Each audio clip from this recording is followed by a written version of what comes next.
All right, guys. So we are back with another Everything I'll Watch November edition. If this is your first time here, thank you for clicking. While you're here, don't forget to like the video. And if you have a good time, would love if you consider subscribing. I go through everything new I've watched for the month, and I pick my top 5 movies of the month. A lot of new releases this month, and we got a lot to cover. So let's jump right into everything I watched in November. Hillbilly Elegy 2020, directed by Ron Howard. All right, Hillbilly Elegy. The story of our current Vice President J.D. Vance's life from the memoirs he wrote. Not a great film, but a film with great performances. We get a good performance from Glenn Close playing his grandmother, from Amy Adams playing his mother, and the guy who plays JD, Gabriel Some, he's not bad either. I mean, the movie shows you his life much before he became into politics. It shows his struggle from his humble upbringings to him graduating Harvard Law. It's just interesting to see how things have changed so much. I'm going to give Hillbilly Elegy a 6.2 out of 10. The Lost Bus 2025, directed by Paul Greengrass. Based on a true story about a man who saves a bunch of children from a wild forest fire in California. This movie stars Matthew McConaughey and America Ferrera, given two of their better performances, maybe of their careers, honestly.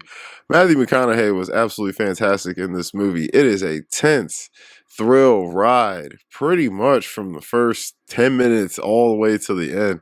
I was very, very invested, and I could not wait to see what happened. I would absolutely suggest this movie to you if you got Apple TV. I am going to give The Lost Bus an 8.5 out of 10. Alucarda, 1977, directed by Juan Lopez Moctezuma.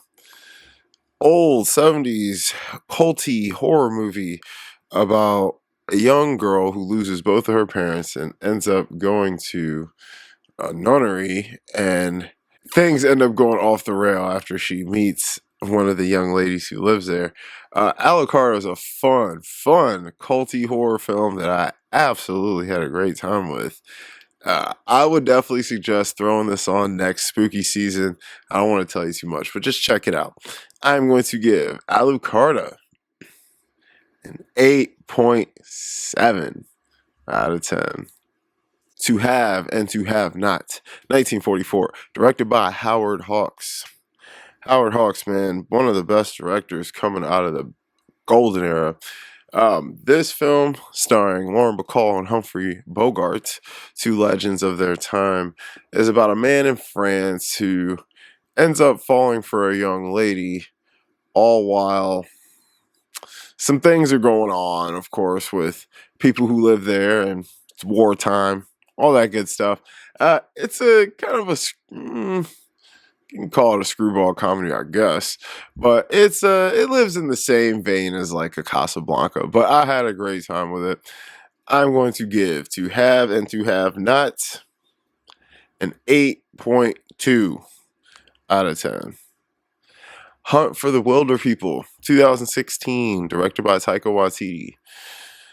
This film is about a young boy who he's in the foster system, and he ends up getting to stay with, I believe it's his aunt, and they live out in the woods, and it's his aunt and his step uncle, and they're having a great time actually until the aunt dies, and then it's kind of this quest to stay away from all these people who want to stop this boy from being with the guy he's left with.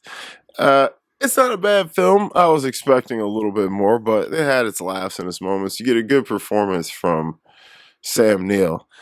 I'm going to give Hunt for the Wilder People a 7.4 out of 10. Amarcord, 1973, directed by Federico Fellini. Close to making the top 5, but not quite. This film is an interesting film about kind of just this family growing up in 1930s Italy. And it's kind of screwbally and silly and goofy, and it's really kind of plotless. It really doesn't follow any one character. It's just kind of a collection of little scenes and stories with people all kind of related to this family in this town. It deals with fascism. It deals with a lot of wartime stuff going on too in the backdrop. But it's ultimately just a fun time about this family. I had a great time with it. It's Fellini. He's a great director. I'm going to give Armor Cord a 9 out of 10. Return to Oz, 1985, directed by Walter Murch. Oh man, a fun 80s kind of fantasy kids adventure movie. An interesting Oz adaptation. A little bit darker, a little bit spookier. You got a young Fruza Balkan here playing Dorothy. And man, you got some fun, wild characters that are kind of similar to the beloved ones from Oz. I mean, this movie lives in the vein of like Labyrinth, Dark Crystal, or Neverending Story, or films like that. If you like films like that, you definitely like this film. I'm going to give Return to Oz a 7.7 out of 10. A House of Dynamite, 2025, directed by Catherine Bigelow. Well, I was expecting big things out of this movie, giving its director and some of the people in it. And boy, oh boy, this movie was not it. Not for me. A lot of people said they were really interested in the first half. I actually thought the first half was bad. I thought the second half was better, even though I do love Rebecca Ferguson. It's one of those movies that it builds suspense through dialogue, phone calls, and this sense of urgency. But it all kinds of just loops around in this circle, and we never really get anywhere. And by the end, although I do like the ambiguous ending, it just all feels like it's for nothing. So I don't know. This wasn't it for me. I'm going to give A House of Dynamite a 5.4 out of 10. Black Phone 2, 2025, directed by Scott Derrickson. I was a fan of the Black Phone, the original. Cool seeing Ethan Hawke take a dark, twisty turn here, playing a horror role. Film, about these kids who are trying to escape this guy, and yeah, it was just a cool little kind of neighborhood horror film. This one, not so much. I'm gonna just be honest. The whole time I was watching this movie, I just couldn't stop thinking of Nightmare on Elm Street, and then I was thinking of Friday the 13th, and I was just thinking of a bunch of other horror movies that I'd rather watch than this one. I mean, if you like the first one, maybe watch it, but I don't think you're missing anything if you don't. I'm going to give The Black Phone 2 a 6.5 out of 10. First, top 5 of the month, Mikey and Nikki, 1976, directed by Elaine May. All right, we get a fun little crime story about two guys who are friends, and as this movie goes on, we get to see what the dynamics of their friendship actually are. And these two gentlemen are both in the crime underworld, and one of them needs help from the other to get away from essentially the mob who's trying to kill him for one reason or another. And this movie has some interesting twists and turns that are just so clever. But ultimately, you get to see this friendship dynamic between these two men, and it's brilliant. I absolutely love this film. I'm going to give Mikey and Nikki a 9.5 out of 10. Next, top 5 of the month, Garden State, 2024, directed by Zach Braff. An interesting Lost in Your 20s movie about a man who is grieving, who's addicted to prescription drugs, who's trying to get his head on straight, and he ends up meeting a young, whimsical, fun girl who brings out the best in him. And you kind of just see this beautiful relationship develop between these two. A lot of other stuff obviously happens in it, but that's the meat and potatoes, and it is a great Great film, which I absolutely loved, starring my girl, Natalie Portman, and Zach Braff, who both give great early 2000s performances. Absolutely suggest this to you. I'm going to give Garden State a 9.2 out of 10. Linda, Linda, Linda, 2005, directed by Nobuhiro Yamashita. Fun Japanese girl punk rock movie about these girls who go to school and they start a punk band and they ultimately want to play at the variety show. It's just a fun movie about these girls who, all kind of have their own lives and things going on, but they come together when it's time to rock out with the band, and it's just really a good time. It's got its weird little awkward moments in it, which shows you the kind of the teenage awkwardness, but it's ultimately a fun music and coming of age high school film. I'm going to give Linda, Linda, Linda an 8.5 out of 10. The Ring, 2002, directed by Gore Verbinski. Oh man, early Naomi Watts movie. I don't know how I didn't realize she was the lead in this. It's a horror film about a girl who ends up dying because she watched a videotape and it puts a week-long clock on your life. Anyone who watches the tape. And the aunt of the girl kind of goes undercover to figure out what happened. And of course, she ends up doing some dumb things and figuring things out. The Ring is a fun time film, but I hate this ending. I hated the ending, but that's just me personally. But throughout, it's actually a pretty decent suspense building horror film from the early 2000s. Nothing to write home about, but definitely one to watch for Halloween season next year. I'm going to give The Ring a 7.4 out of 10. Really close to making the top 5 here. Lola, 1961, directed by Jacques Demy. Oh, what a great French New Wave film by one of the greatest directors of our time. Jacques Demy. Man, that guy knows how to make a film, right? This film is about a woman, a single mom, who's a dancer in France, and she ends up running into an old lover, and they kind of try and rekindle the flame. And I'll kind of just leave it at that. I highly suggest this movie. It's one of the best kind of everything comes together at the end movies. Great time. I'm going to give Lola a 9 out of 10. The Tragedy of Macbeth, 2021, directed by Joel Cohen. Well, I'm not the biggest Shakespeare fan, admittedly, but I love this movie. This was close to making the top 5.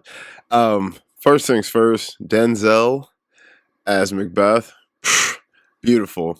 Guy was sensational. Francis McDormand, sensational. This movie has some of the best black and white cinematography I've ever seen in my life. Some of the best set designs I've ever seen in my life.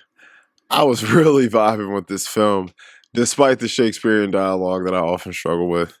I would highly suggest this to you if you are a fan of that genre. I'm going to give The Tragedy of Macbeth an 8.8 out of 10. To All the Boys I Loved Before, 2018, directed by Susan Johnson.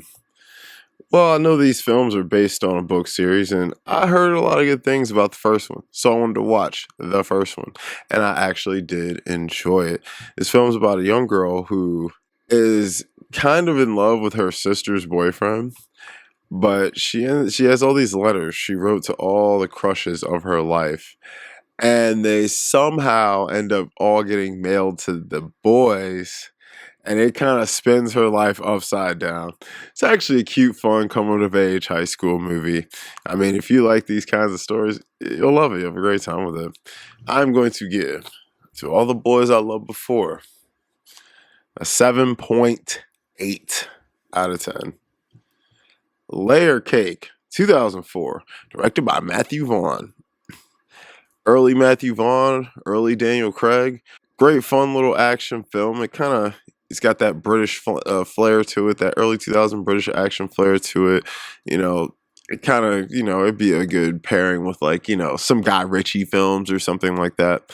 Layer Cake is about some drug dealers who are trying to get out of the game, but of course, got to make the last score. And it's got a bunch of fun little twists and turns to it. It's Matthew Vaughn. It's got some comedy, some action. It paces real well. If you like, action comedies, this is up your alley. I'm going to give Layer Cake a 7.7 out of 10. After the Hunt, 2025, directed by Luca Guadagnino. All right, man. Let's talk about this film for a minute. Everybody hates this film except me. I thought this film was great. I had a really good time with this movie. I thought Julia Roberts gave an incredible performance. I thought Andrew Garfield, Iota Bray gave great performances, and obviously some great direction from one of the best working, Luca Guadagnino. I mean, I do think Luca should take a break after this year because, he's just been putting out lots and lots of movies. We got what? 2 from him last year, 2 bangers, and already 1 this year. So, I do think he should take a break. But this movie is about a teacher who kind of gets wrapped up in a school scandal at Yale. And, obviously, this is going to be crazy going on in Ivy League circles, some things that are going on. But what I liked about it is that the film doesn't necessarily answer any of your questions, but it gives you a lot of answers as to how life works when it comes to class, race, gender, everything. And I thought it spoke on that pretty nicely. Sure, a lot of people didn't like this, and I could see why, but I also don't see why. But I would suggest watching for yourself. I'm going to give After the Hunt an 8.4 out of 10. Train Dreams, 2025, directed by Clint Bentley.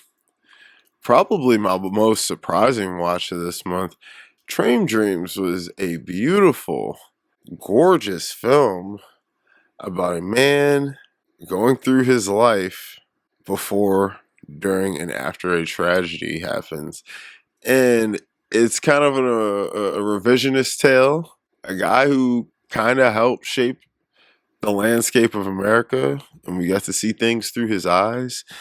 And it's one of those films where the beauty kind of lies in all the minimalism, all the simple choices.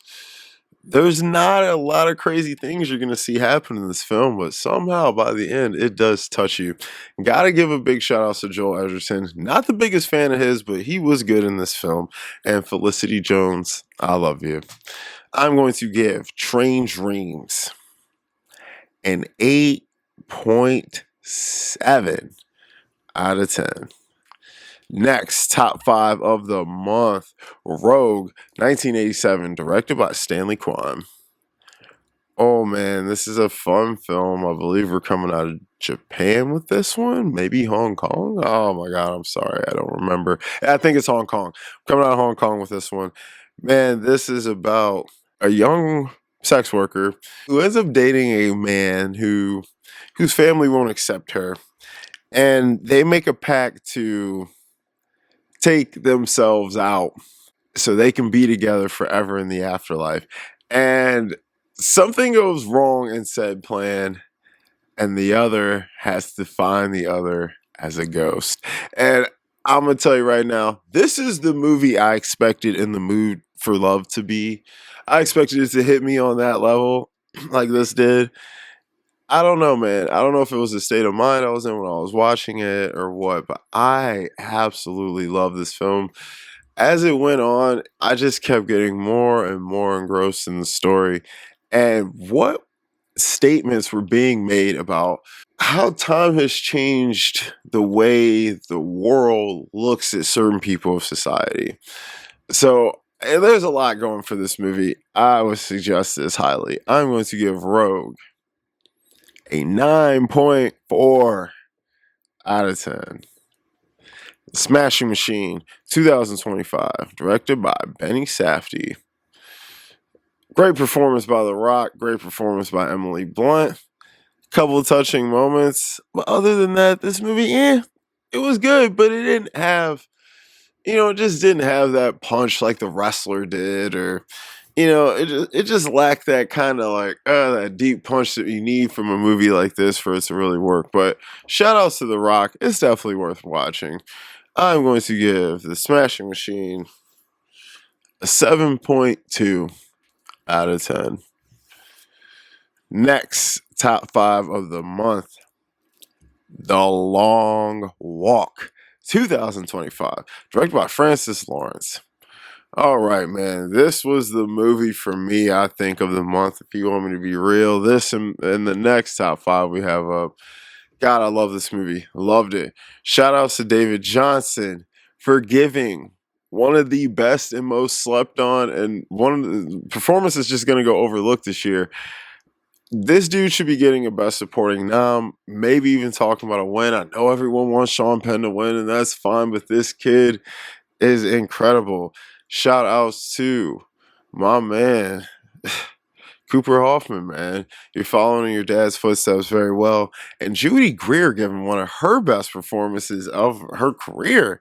This film is a Stephen King adaptation about a group of boys, 50 boys, one from each state, who have to just walk until there's one man standing. And the last man gets a bunch of prize and praise, gets a prize and praise and money and all that.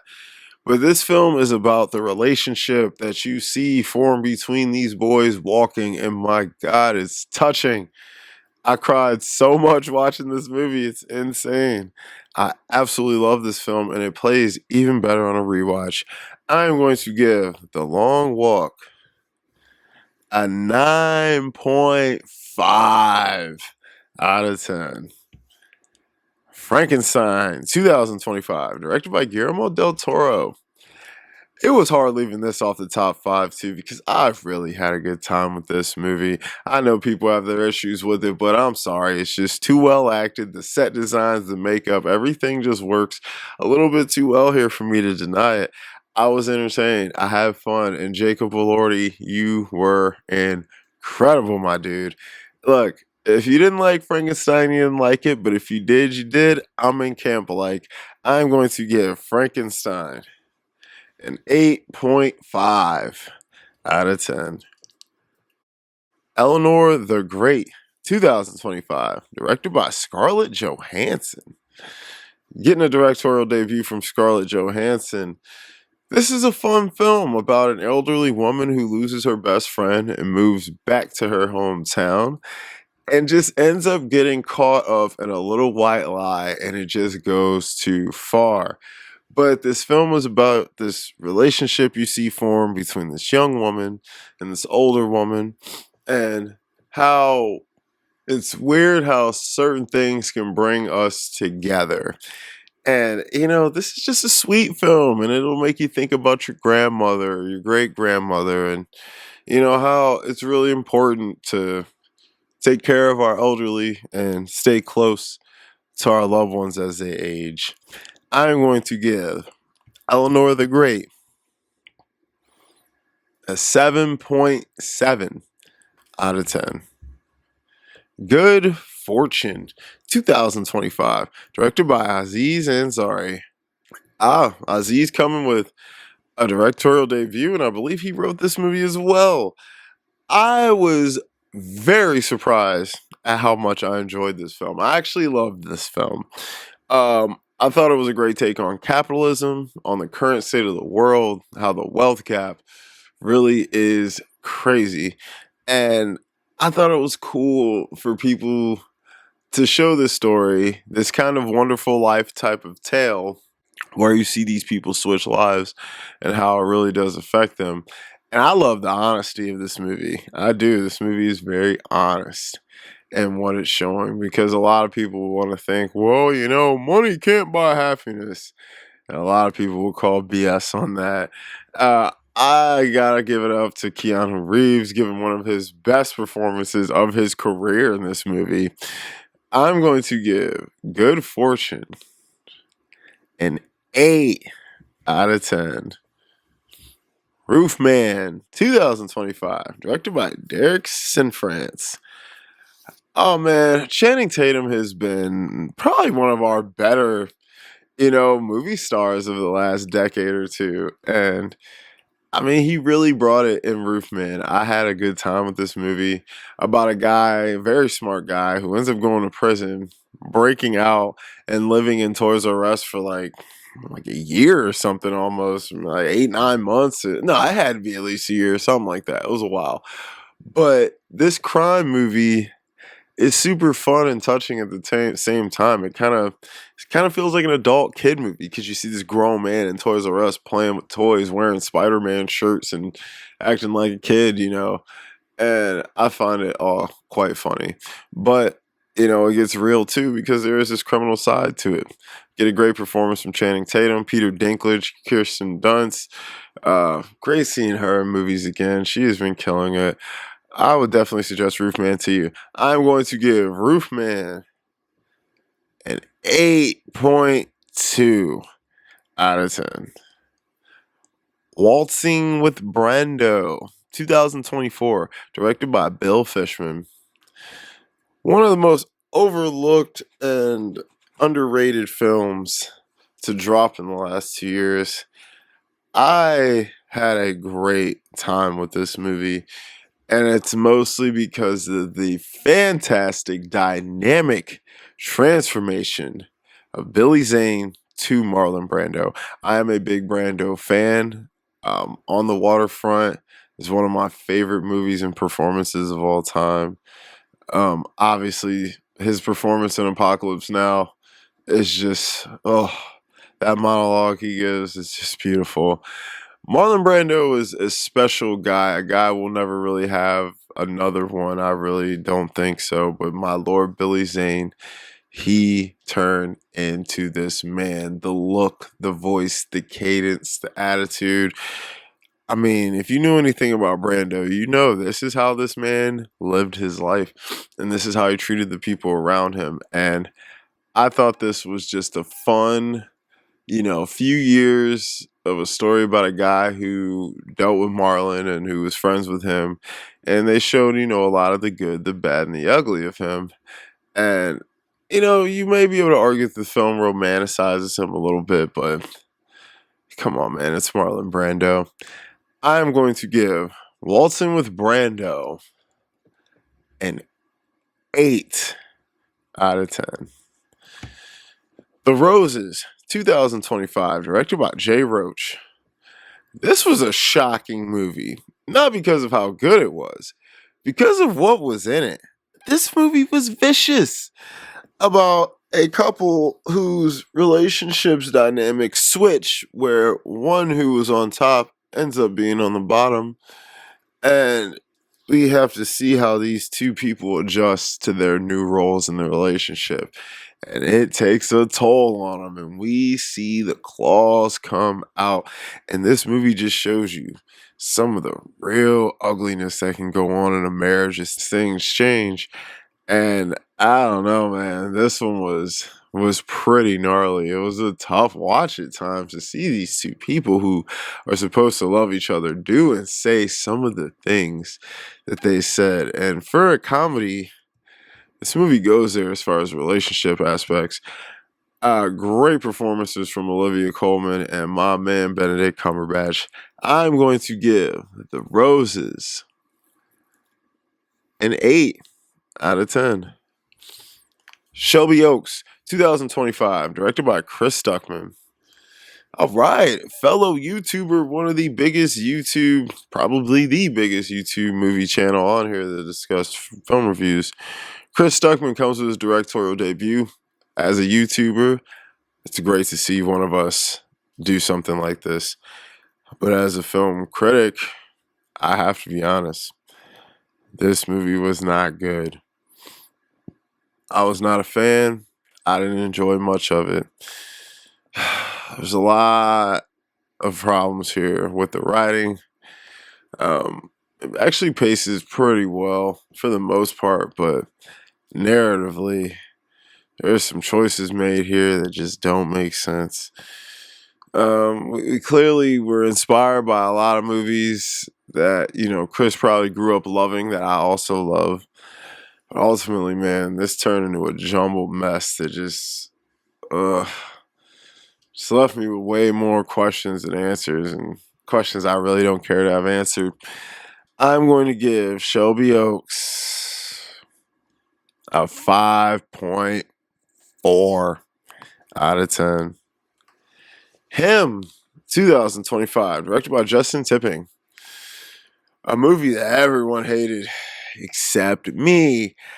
I enjoyed him. Now, I don't think it's the best movie ever. It has a lot of issues, but him also has a lot of fun stuff going for it. First of all, we get the great performances from Tyreek Witherspoon and Marlon Wayans. Sorry, my lord, sorry. These two guys were great in this film, and I love Julie Fox's performance in this too. This film, I don't know if now I play football and I'm a huge football fan, so I don't know if you have to kind of know about the environment a little bit to maybe understand. I don't know, but I had a great time with this, and I thought it was a great commentary on the sport itself and how much goes into this. And I think it brings up a lot of interesting questions about the sport. I mean, obviously, Isaiah's character can be compared to like maybe a Tom Brady or something, but I had a fun time with it. I would suggest you watch it for yourself. I'm going to give him a 7.7 out of 10.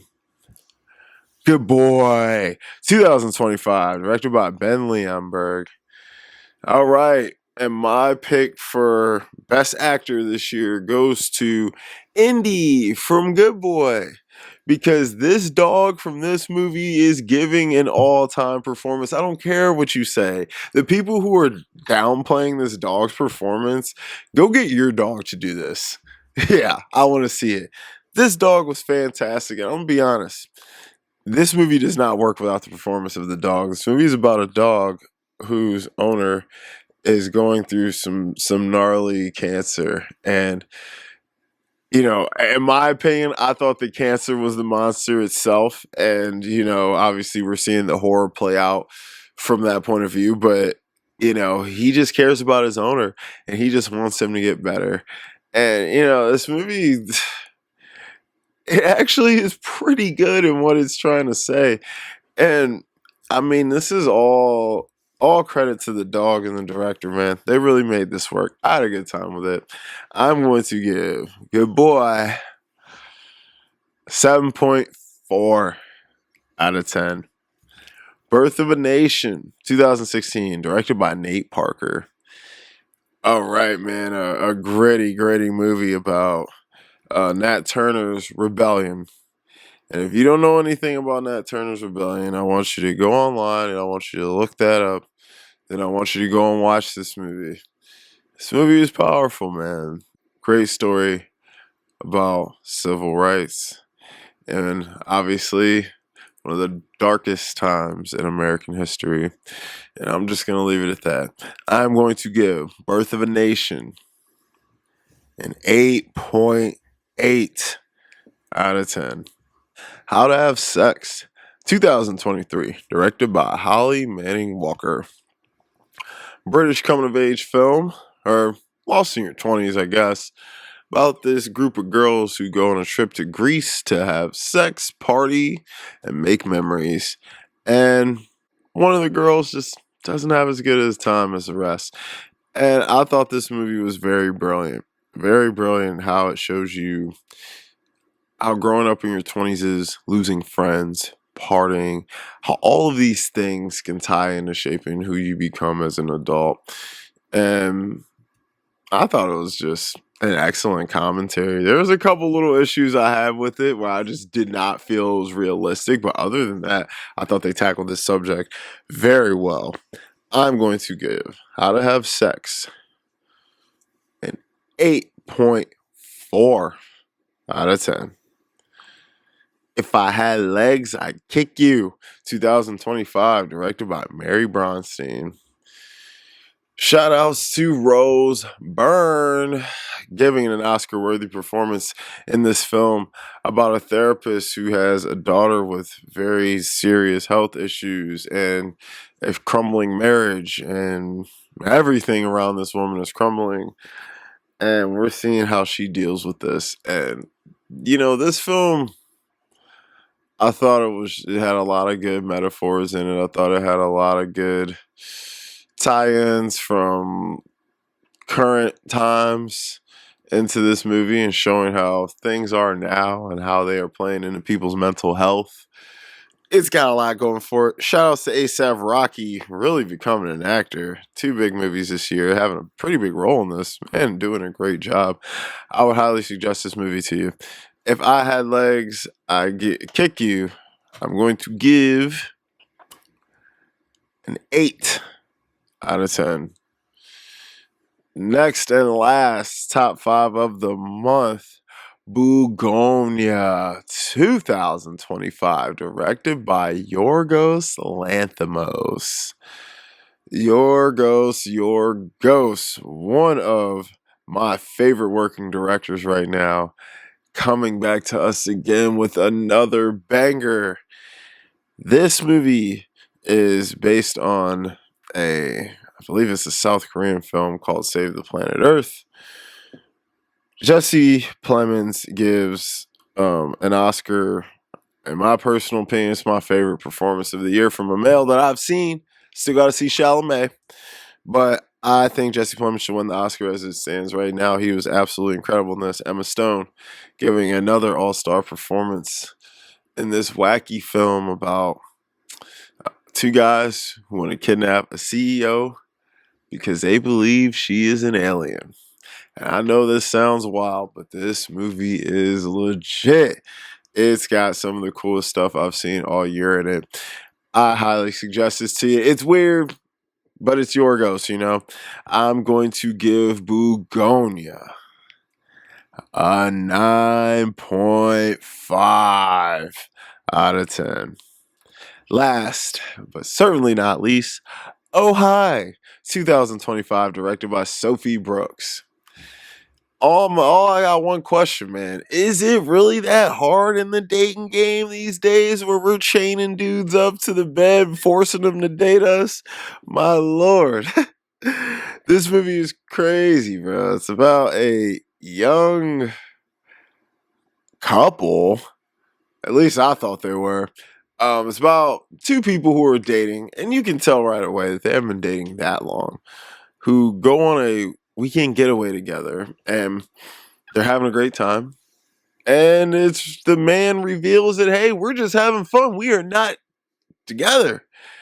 And this lady loses her mind, ends up chaining this man to the bed, trying to force him to be with her.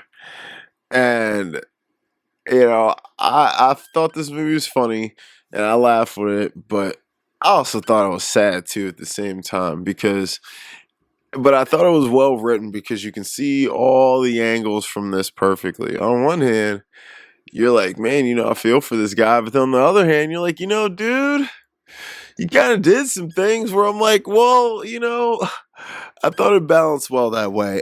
It's a fun little rom-com, something to watch with your girl or your guy for a fun little weekend movie. You guys can talk about it. I'm going to give Oh Hi a 7.4 out of 10. Guys, thank you so much for watching my Everything I Watched in November. And appreciate it if you'd like and subscribe if you had a good time. Follow me on Letterboxd, Ralph Vader. I'll link that below. I got a podcast with my buddy, The Cutting Room Floor. I'll link that below for more movie content. I'll be back next week. And don't forget the popcorn.